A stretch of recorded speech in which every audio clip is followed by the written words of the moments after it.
or endorsements for radio show programs, services, or products mentioned on air or on our web. No liability, explicit or implied, shall be extended to W4CY Radio or its employees or affiliates.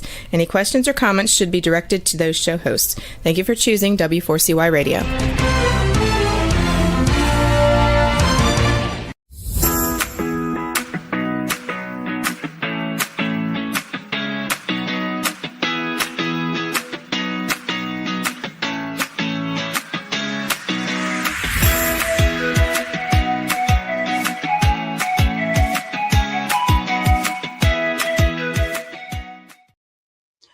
Well, hello there, and welcome to Learning to Dance in the Rain.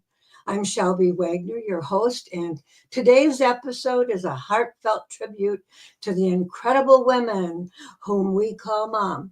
Whether you're a mother, a grandmother, adoptive mother, stepmom, or beloved mother figure, or maybe your mother's not with us anymore, we celebrate you and all mothers. Mother's Day is more than just flowers and cards. It's about honoring love, strength, and sacrifices that our mothers pour into the families every day. And in this special episode, we want to hear stories that you have. If you want to call in, the number is 561-623-9429. And you could type it in and we'll see it and read it however you want to do it. But we would like to hear the best advice that your mother ever gave to you, or a cherished memory that you might have. So grab a cup of coffee or a cup of tea, and let's take time to reflect and remember and celebrate the women who helped shape who we are. And I'm going to welcome Pastor Carl Litchfield from Menden and Burr Oak churches. Hi there, Carl. How are you today? I'm up and happy today, Shelby. So Well, I should be very interesting, because you can't tell what's going to happen, what I might say. Right. Well, just fair warning. And Mother's Day is coming up next Sunday, and so I thought it would be good to reflect on what the history of Mother's Day. So I'd like to read this before we dive deeper into today's stories. Let's take a moment to explore where Mother's Day comes from.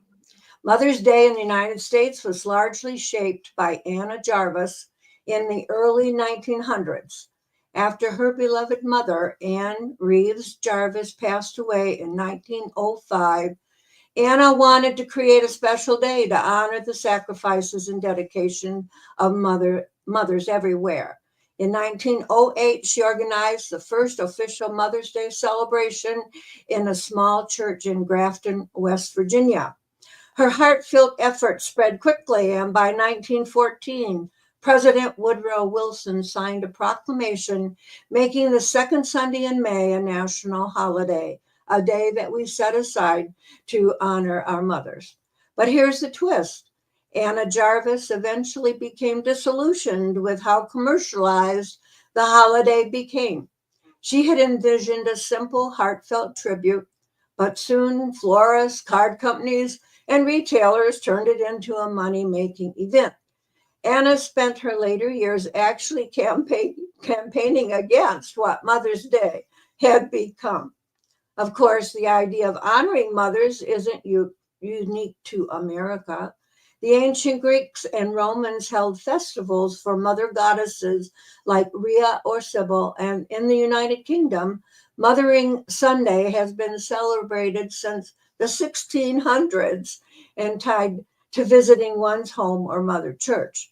No matter where or how it's celebrated, the heart of Mother's Day remains the same, a time to honor the love, strength, and sacrifices of the mothers who shape our lives. So with that, can start. Carl, can you remember something that your mother, some advice your mom gave you that you never forgot? Or I can remember conversation after I'd left home and I was in the Air Force and returned one of my leaves while I was in the Air Force. And Mom was asking me about my future plans. I had been overseas. I was my final station. Well, my original training stations were Lackland Air Force Base in Texas, and then Lowry Air Force Base, where I got my technical training. And then I was in Iran for 2 years.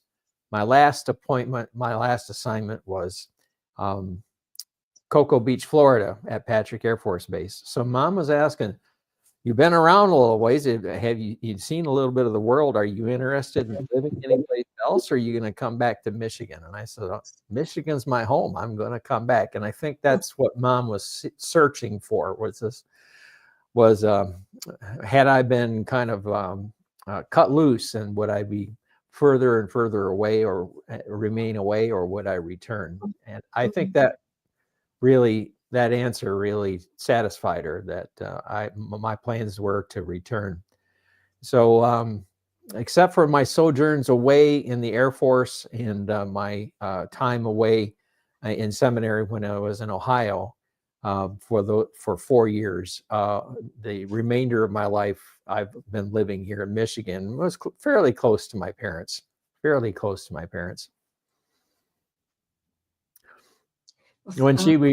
Dad died, she was no longer able to maintain the retirement home, so she sold the house and moved into Clark Home, which is a United Methodist retirement center in Grand Rapids, Michigan. And I was serving close to Grand Rapids then, so at least once a month I got to get up to.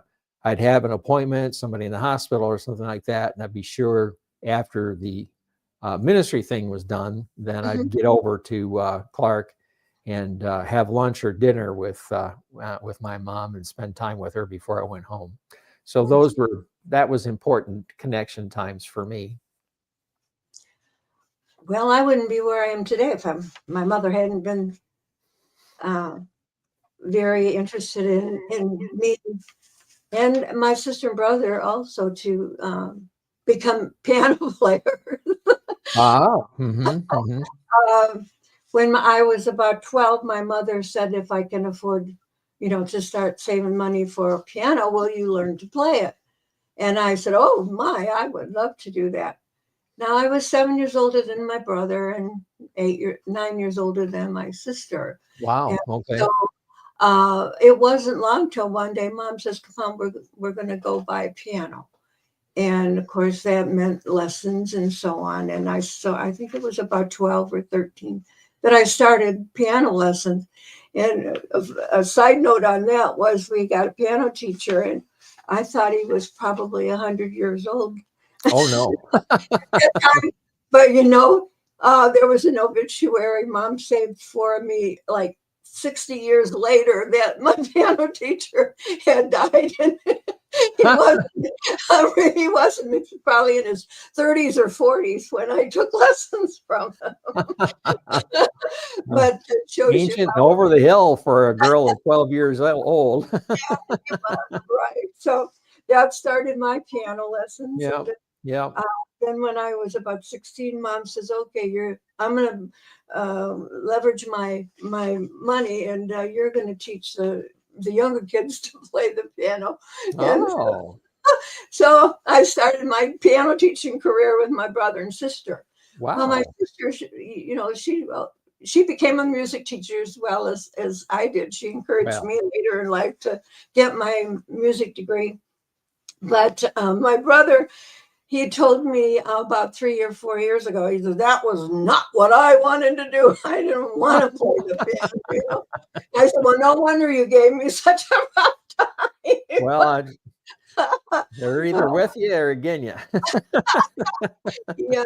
So, but my mom was instrumental in starting me on piano, and later they needed a church organist. Well, that's another story. But I became a church organist at 16. So why was it that your mother was so interested in you taking on the piano? Was your mother musical? Did she play also? Or? My mother was always humming, no matter what she was doing. in the kitchen or the bedroom or whatever, she was humming.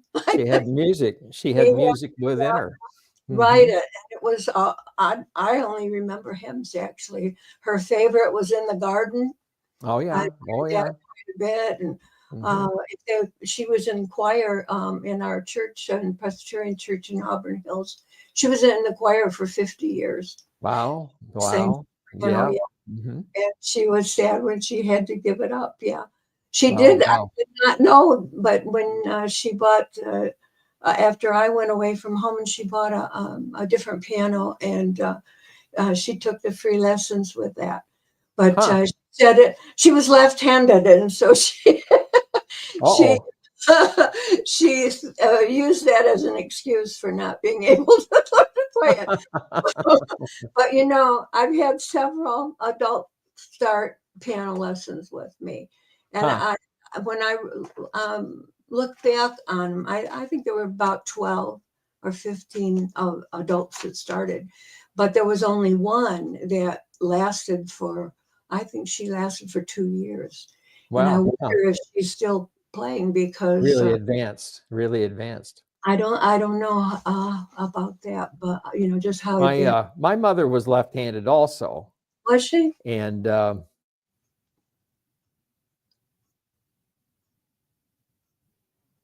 did we lose you, or are you thinking? Well, I think we can't hear you. Okay. Rose. Okay. What do I do? Anyway, another thing I remembered. There we go. I heard that. There we are.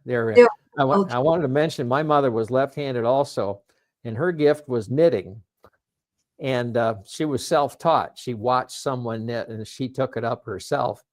And she was trying to do a special project for my father. My father had a vest pattern. He says, I want this, but I want it with sleeves. So Mom was trying to create the sleeves, and she was having trouble with it. And she went, there was a quite elderly lady in the church that Dad was serving at that time. She was expert in knitting and all kinds of those handcrafts. And she went to the lady and asked if she could help her figure out the problem she was having creating these sleeves. Well, she said, well, show me what you're doing. So Mom started knitting, and this older woman was just amazed. And she says, do you know you're knitting backwards? Because she was left-handed. And she said, I don't think I'm going to help you because you knit backwards. So there's my mother's story there. She was left-handed. There's a few of us in our family that are left. My twin brother is left-handed. I'm right-handed, but my twin brother is left-handed. So my oldest brother is left-handed. So there's quite a sprinkling of lefties in my family. I don't know of any left-handed people in my family. How did you? Here's a question for you, Shelby. How did you honor your mother on Mother's Day? Was it kind of a special occasion? Did she have special things that you did for her, or was it a day off that she didn't have to do dinner or things like that? That things were done for her instead? What was that a Mother's Day celebration like in your family? We always got together. Either we went out to eat in a restaurant when we grew up. So it's a day out of the kitchen for your mom. Or we have dinner at our house, or my sister would have them. We had Thanksgiving at my house one year, and the men had all gone hunting or something. I guess most of them had gone hunting, but my husband had gone to Europe to be with his mother, who was his sister. Had said she didn't even know if Mom would still be alive, but I insisted that he go, and his mother did survive for another 3 weeks while he was there, and then passed about a week after he left. So they got to that one. But anyway, just as we sat, my mother was very picky about dressing. So she wouldn't touch my dressing. Oh, no. So she would make the dressing. So she had brought it over, and we had put it in the microwave, I think, to keep it warm. And as we got everything ready so it's all women there at the table. And just as we are getting ready to sit down to eat, the phone rings, and it's my mother's sister in California. Oh my. She starts talking to her, and when she's finished, then we all get together and we start, to eat. And we didn't even think about the dressing until 4 hours later, when we got ready to eat leftovers, and someone said, well, where's the dressing? Oh no. You were supposed to make the dress. Well, yeah, I put it in the microwave. For crying out loud. It was still there. So we had fresh dressing later in the day that we had forgotten. Was it still good? Was it still good? Yeah. Oh, my wow, mom. well, there you have it. My mom knew she was a good cook, period. Yeah. Well, my mother had no break at all when I was young. Of course, Dad was the biggest dinner of the whole week was Sunday dinner after church was done. Mom would put it in the oven ahead of time. And after the services were done in the morning, then we would gather together. And Mom didn't get a break on Mother's Day. She was the only woman in the house. I have 5 brothers, Dad, and there's 6 sons, and Mom. And nobody thought to step up and say, Mom, why don't you take the day off? And no, I don't think any of us. I'm a fish out of water in the kitchen anyway. That probably would be inedible but the kinds of things that we would do, of course, were the homemade cards, from little scribble, the drawn with crayons and that sort of thing. And Mother always oohed and ahed over them. And my twin brother and I thought that the best thing we could give our mother was a bouquet of dandelions. And she never turned them down. She always thought they were beautiful and wonderful. She always made over them. I'm sure that on Mother's Day, there were dandelions as a centerpiece on the table. I'm sure of it. So homemade cards and dandelions on the table. There was one time I was thinking about dandelions, how we often gave dandelions to our mothers. And I was with a group of women that were planning the mother-daughter banquet at the church, my first church when I gotten out of seminary here in Michigan. And they were talking about flowers. And I said, how about bouquets of dandelions? And I tell you what, I got voted down flat on that one. Well, that's just weeds. Why are you talking about dandelions on the table? I said, well, my mama liked them. I'm sure that a lot of children you're not the only one. Seems like I remember doing, or my kids doing that to me or something. When you mentioned it, I've forgotten about it. But yeah, they're beautiful, especially, and very plentiful, and sometimes. Oh yes, yeah. We like dandelions in our yards.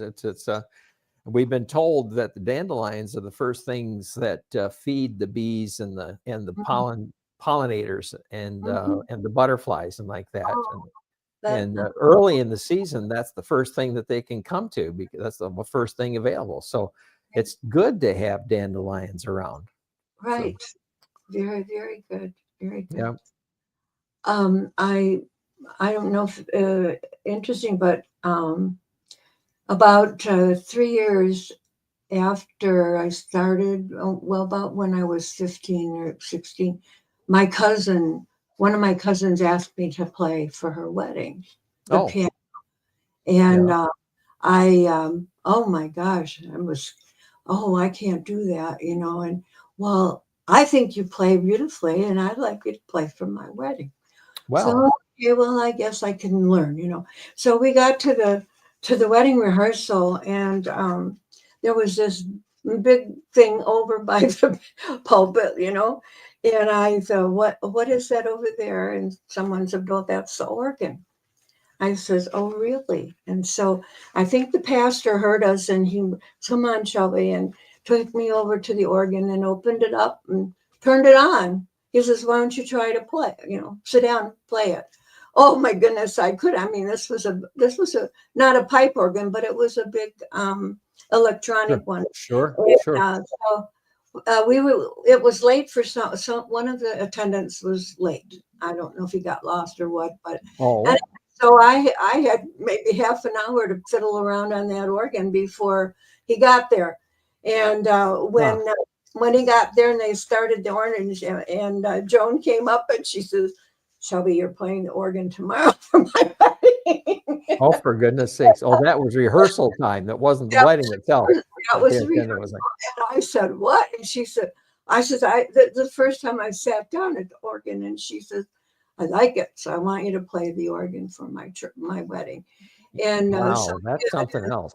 afterwards, my mother, then a few days later, says, well, when I can afford to buy an organ, we'll get you organ lessons. And so that's how I got started with the organ. I don't know how you could sit down and play an organ, because I know to hold a note longer, you have to keep that key depressed. You can't just hit it and have the sound continue. So you have to find a way, if you're going down through the keys, you have to find a way to get this finger, hold that key down so you can move this finger over one more. I don't know how in the world you could just sit down and figure out how to do that.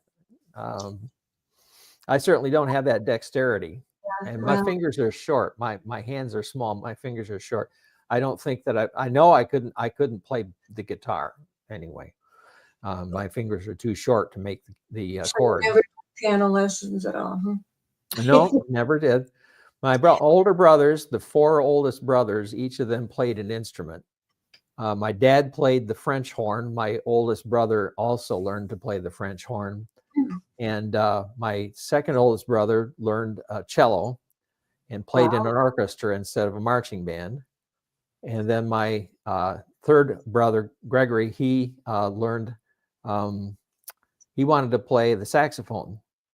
And then my fourth brother, Joel, just older than I, he learned trombone, slide trombone. And when it came time for us to learn music, the only lessons we had was the plastic flutophone in elementary school, and basically I flunked flutophone.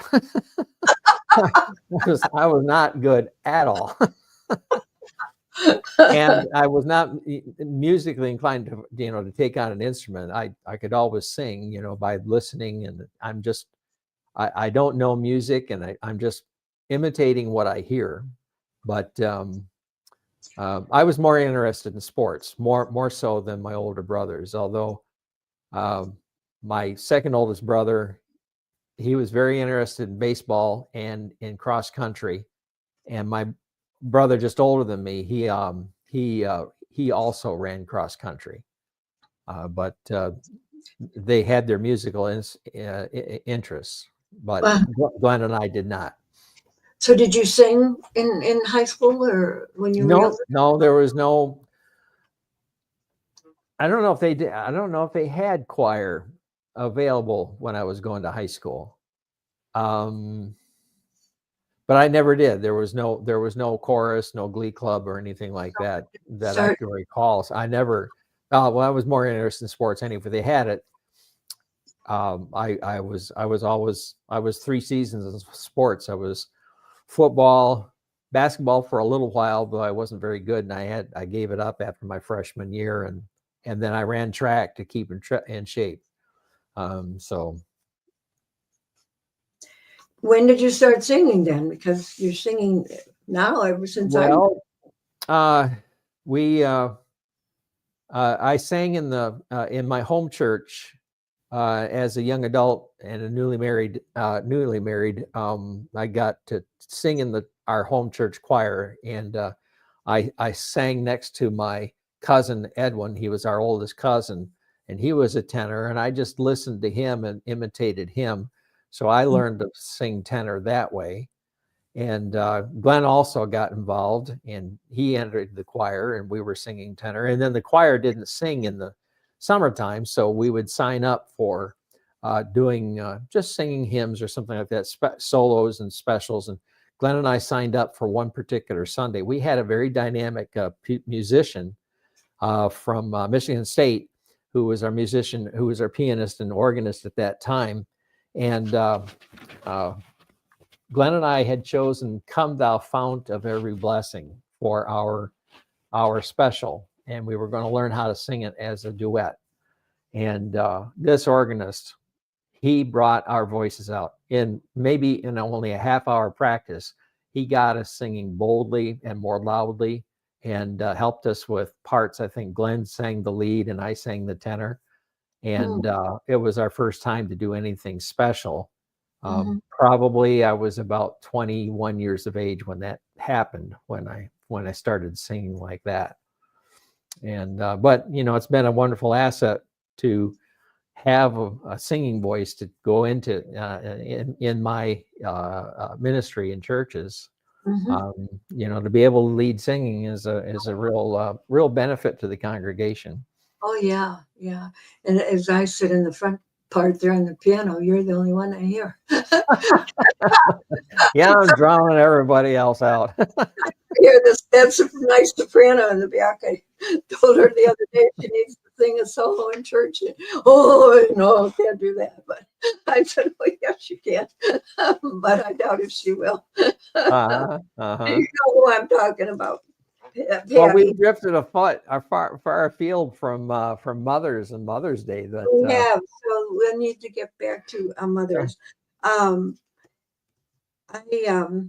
This didn't happen on Mother's Day, but on her birthday one day, no, on my birthday.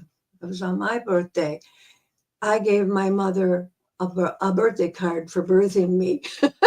Oh wow! Now that's thoughtful. Honest to goodness, I think that's admirable. It was just and they said, "Well, how come you're giving Mom your own on your birthday?" And I said, "Because if she hadn't given birth to me, I wouldn't be here." Wow. So I had picked that up somewhere along the way that was a good way to honor your mother, not on Mother's Day. Exactly. I have this fondest memory of my mother-in-law.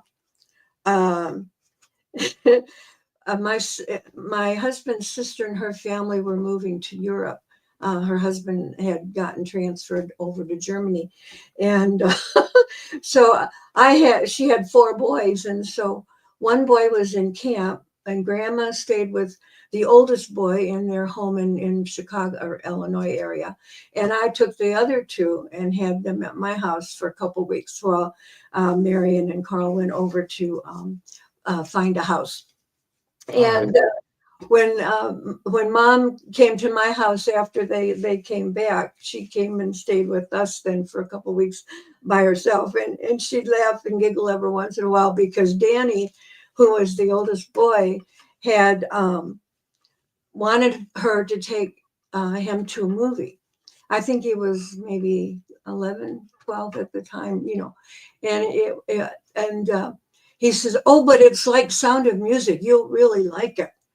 And so Mom said, okay, she would take him. And it was the first episode of Star Wars. Oh. The first movie of Star Wars. And she kept giggling every once in a while. She'd giggle, yeah, Star Wars. Grandma got hoodwinked on that one, I'm pretty sure. But that reminds me also of something, you get these quotes, or I get these quotes on my phone every once in a while. And one of them was, I think it's Cora or something. And the question was, well, how come Grandma's house always is a mess now? Or how come Grandma's house smells? And I didn't do that before. How come it's a mess? And I read that, and right away I thought, if Grandma's house is a mess, and it bothers you, why aren't you helping her clean it up? Oh, yeah. Or, Grandma's hands hurt, her fingers. She's getting arthritis in her fingers. They hurt. Yeah. Her hips hurt. Her knees. Right. Her feet hurt. Maybe she just doesn't have the energy. And so one of the elderly grandparents, they're still moms too. And it would be nice for you to go and help her, maybe. Help her out. Sure. Help her out. That's another way that you could honor your grandmother or your mother. I mean, even in that age. I have a question for you. I do cherish my cards from my grandson that he's made by hand. Well, good. I have a question for you. You were talking about Mother's Day and that was your mother-in-law. Your father, your husband had gone to Europe to see his mother before she died.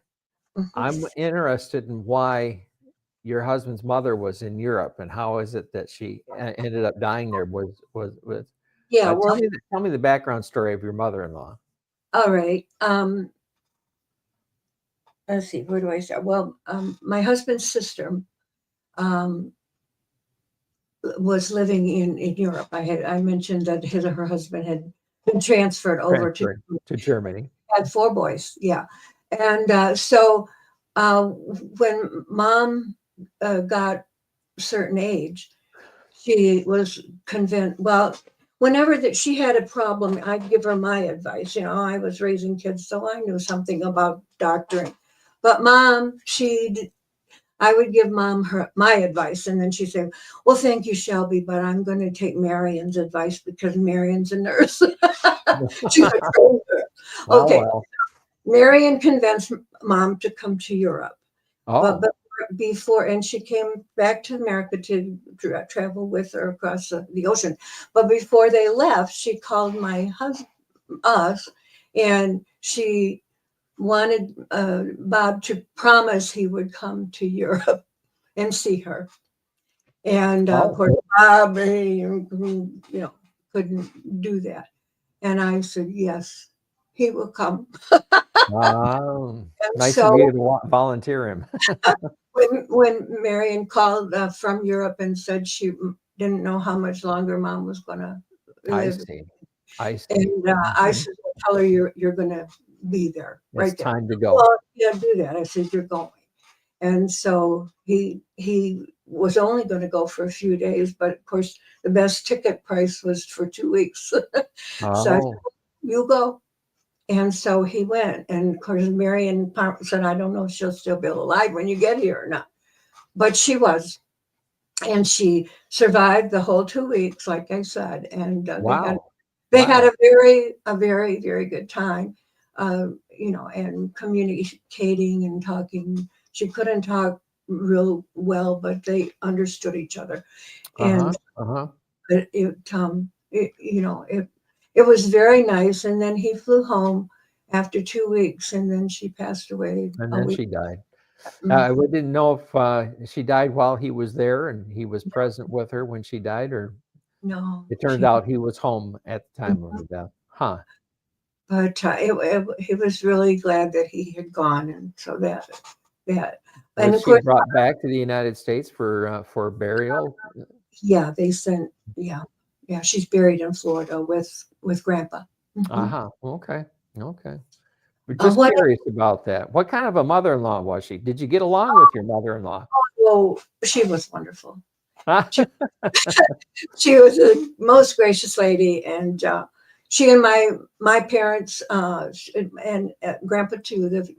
They were quite close. And in fact, my mother, when Bob's parents moved to Florida, and somewhere in there, my mom and dad went down and spent a couple different times a month or so with them.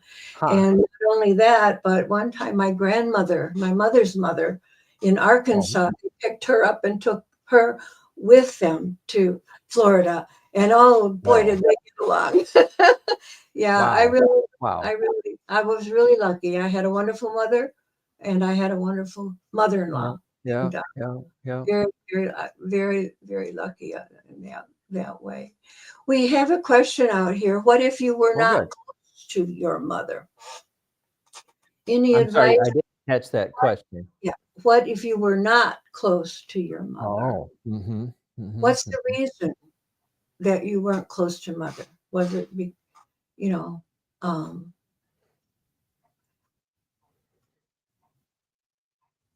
I think it depends.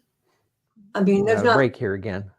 Yeah, there's not so much that you can do, but it probably is up to you to honor her in some way. But that thought occurred to me. What if the mother is not worthy? Well, they still delivered us. They carried us for 9 months, or maybe whatever. So, Carl, do you have any thoughts on this? Well, I would say if you're not close, the Bible asks us to honor our father and our mother. If there's some way that even if perhaps there's an emotional distance there might at least be a relationship of respect. My mother-in-law was a very strong-willed person. She was very dominant in the family and that sort of thing. She and I got along fine, and my wife told me that my mother-in-law respected me. But mostly it was because I knew not to step up and take her on. It was very, let's just say, formidable. But Okay. do you want the question is, what kind of relationship was it? Was it just an emotional distance, or maybe there was a disappointment that the closeness that as a child someone wanted but what did not get? Maybe wanted mom to be a little bit different than mom actually was, and so or was there conflict in the family, or was the child harmed and it seemed like mom didn't protect the child somehow, some way? There are a lot of different reasons why the relationship between a mother and a child can be distant. So a lot of it depends on what was the dynamic in the family that caused that difference and caused that disappointment. There's a lot going on there, but I would say at the very least to be able to follow what the scripture says and to honor father and mother and to give respect in all the ways possible, that's a start. That's the beginning of finding the best relationship possible. But I think that respect needs to be that first step. Yeah, there's a lot of dynamics, family dynamics, and a lot of things that can go wrong. Right, there are. And but we survived, right? Yeah, right. Mm-hmm. We have to. We learn how to dance in the rain. We have to play the cards with which we have received. The cards that we're dealt with. That's what we got to work with, and we can wish with all our might and heart. I wish it was different. I wish mom was this way or that way, and want something better, the ideal mother, and feel like we got shortchanged. But woulda, shoulda, coulda. All those things don't matter. What really matters is the way things really were, the way things really are, and is it possible to make things better? That's and maybe the first person that needs to offer a change is the one who is feeling left out. Reach out and look for that closer relationship. You might be surprised. You might find that the relationship can be repaired. And maybe mother's missing you, and maybe mother's ready for a change. Maybe mother would welcome, or maybe she's too full of pride and she's not going to be the one to pick up the phone and make that first call. So unless an effort is made, you'll never find out if it could be different. Yeah, that's true. Well, let's see, we got about a little over 6 minutes. Let's take up, did you get that, print off that tributes that there were about 5 of them to mothers? I did not. Well, I didn't print that one. I don't know why I didn't. Okay. Well, I was hoping you'd read them to me. I don't know how to pronounce this woman's name. Maya Angelou, I guess. She wrote a poem called Mother, A Cradle to Hold Me. And I think it is true. I was created in you. It is also true that you were created for me. I owned your voice. It has shaped and tuned to soothe me. I thought that was, Wow, that's beautiful. Yeah, I yeah. think Maya Angelou was one of the poet laureates of our nation at once upon a Really? time, maybe about 10 or 20 years ago. Very Oh, contemporary, very contemporary. And the few things that I've heard, because I'm not much of a reader for poetry and that sort of thing, the few things I've heard and have been exposed to of her writings, she does a beautiful job. And I think that's another example of mhm. her beautiful poetic touch. Why don't Yeah. you read that again? Why I, don't you read that again, please? I think I want to hear it again, please. it is true. I was created in you. It is also true that you were created for me. I owned your voice. It was shaped and tuned to soothe me. Uh, I That, think even in the womb, mother's voice is the one that the baby is going to be closest to, going to be able to recognize. Somehow muffled, perhaps, and coming through the course of the body, but the one that the baby's closest to, and the first one the baby would ever recognize. mhm. I was really hurt. My We had to wait a long time to get a grandchild, and he we have when we're there when he was born, and we were there for 2 weeks. Uh-huh. And Robin said, "The best thing you can do for me, Mom, is if you'll do the feeding at 6 o'clock in the morning." I'm Uh-huh. not I'm not a morning person, but I got up and I gave the Yes. baby a bottle at A 6 o'clock grandma would make that sacrifice. for 2 weeks, and then of course we had to go back to Tennessee. But he grew when he grew a little older. I loved to read, and Robin, she loved me to read to her and David. Uh-huh. I read to them every night, and I was looking forward to reading to my grandson. He Huh. would not let me. Oh no. Oh, Wanted, that's he wanted disappointing. his mom. He wanted his mother's voice. And I Uh-huh. wondered for a long time he wouldn't let his father read to him either. It was mom. Well, Yeah, yeah. well. Later he did, and they would take turns, and that was cute. But the only time I got to read to him was when I was babysitting him with. Wow. Uh-huh. When mom was not available, grandma would have to do. Yeah, I had a drawer here in my kitchen for him, and by God, when they came over, he went right to that drawer, and I had some books there, and he'd go through my books and look at them and so on. But Huh. unless his mother was there, she was the one Yeah. who Yeah. was the Yeah. to read them. So I thought that was kind of cute. Here's a famous one from Abraham Lincoln. He Oh, said, all that I am or hope to be, I owe to my angel mother. my angel mother. Well, that does sound like Abraham Lincoln, that's for sure. Do we ever Yeah. hear anything about his mother? I wonder. I have never read anything about her, but I've I have read some, but it's been about 10 years since I've read biographies, and I uh-huh. really don't recall what was said about his mother in those biographies.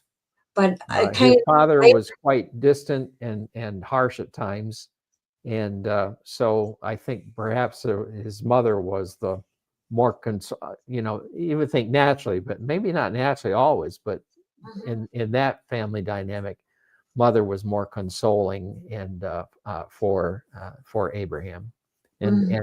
and the others in the family. Yeah, it was my mother who was so encouraging for me to play, and Hmm. Hmm. she loved to hear me play. But my dad did too. He would come over. I lived 2 doors down. My house was 2 doors down, and he would come over to visit sometimes, and he'd want me to play for him. He Hmm. played Hmm. play. When I went back and got my music degree back, it was 20 years after I'd gotten my my teaching degree, and he said, "I don't know why thought you had to go back and learn Bach. That's not good music." Oh And my. and I said, "Dad, you sit down there. I'm going to play for you, and I'm going to play a Bach piece." And I played prelude. I played it for once several months ago. I can't remember the name of it even, but I played it, and I got through, and he says, "That wasn't Bach." I said, "Well, look, it's right here. It says it's Bach." Oh my gosh! He said, after that, every time he came over, I want to hear that Bach piece. he So finally heard it and found out it was good. And at the funeral, I told the story, and I played it for everybody. How appropriate. Yeah. I bet your dad appreciated it. I do think at funeral times when someone's passed away that they're present at the funerals. Well, I wonder what they're going to say. Listening in. Oh, right. Is that what they thought? Oh, no. I want to tell a story about my mother, and it happened in May. I don't think it was near Mother's Day. I think it was towards the end of May, because my parents' anniversary was late May, if I recall correctly, something like the 25th of May. But when I was 8 years old, on a Saturday morning, I woke up in terrible abdominal pain. My dad was good at kind of a first responder. He was trained in Red Cross first responders and first aid kind of training. And he and Mom came in. I was hurting so bad it was hard for me. I couldn't get out of bed. And Dad took one look at me and said, "I think he's got appendicitis." So they got me up and got me in the car and took me. This is when we were living close to South Haven. Took me to the hospital in South Haven. And I was there in the hospital and in emergency room, and waiting for our doctor to come in to perform the surgery. I can remember being moved out of the emergency room and being in the hallway. Of course, my mother's right by my side at all the time, and I fell asleep waiting for the surgery to happen.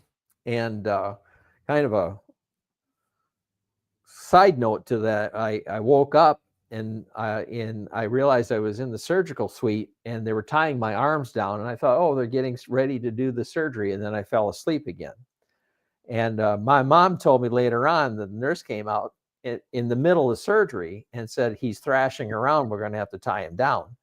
I was already in surgery. They had already started the surgical procedure, and that's when I woke up and realized they were tying me down, and I fell back asleep. They must have let me come too close to the surface. But anyway, my mother stayed with me that first night because I was afraid of being alone in the hospital. And so she slept on three folding chairs overnight and stayed in the room with me. And later on, I found out that that was Mom and Dad's anniversary. Oh. She spent their anniversary with me sleeping on three folding chairs. Now, when I stop to think about that, that's my mother. It's doing that extra loving thing. Right. That's how I remember her. Mom was really full of love. And that was just one extraordinary time when it was expressed to me in a wonderful way. Right.